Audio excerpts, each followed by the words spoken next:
پاکستان زندہ باد، پاک فوج زندہ باد۔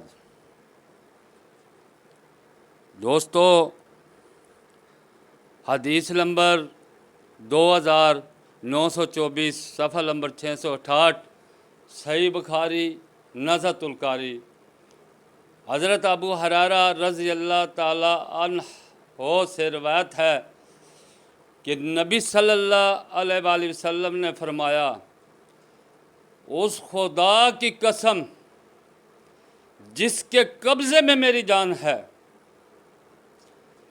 میں پسند کرتا ہوں کہ اللہ کی راہ میں لڑوں اور شہید کیا جاؤں،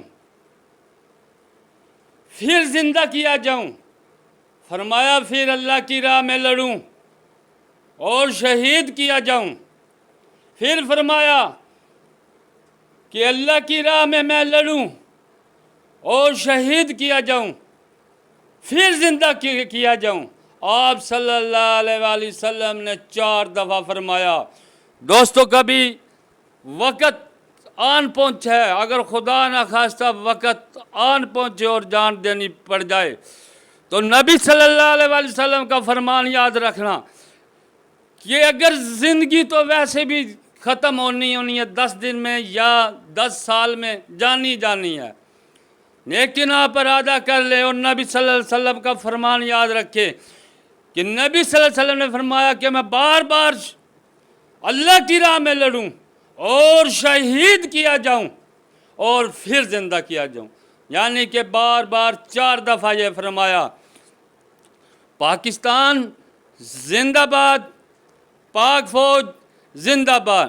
اکبر بھائی کی طرف سے پاک فوج کی طرف سے عرض ہے کہ جب بھی میری جان کی لوڑ پڑے یا میرا جسم، میری زندگی آپ کے کسی کام آ سکے تو میں اس خدا کی قسم اٹھا کر کہتا ہوں، دل سے کہتا ہوں کہ آپ بلائیں اور میں حاضر ہو جاؤں گا۔ میری جان، میرا مال، اگر دین میں، اگر پاکستان کی سرحدوں کی حفاظت کے لیے، پاک فوج کے لیے اگر میرا مال، میری جان آپ کے کسی کام آ جائے تو مجھے ضرور بلا لینا۔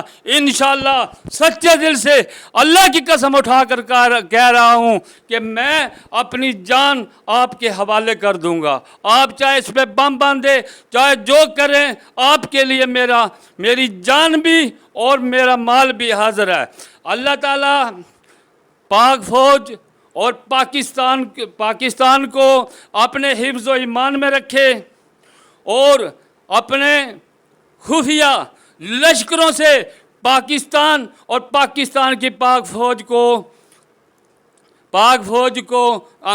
فوج کی امداد فرمائے اور حفاظت فرمائے، پاک فوج کو اپنے حفظ و ایمان میں رکھے، اس پاکستان اور پاک فوج کو شیطان کے شر اور انسان کے شر سے محفوظ رکھے۔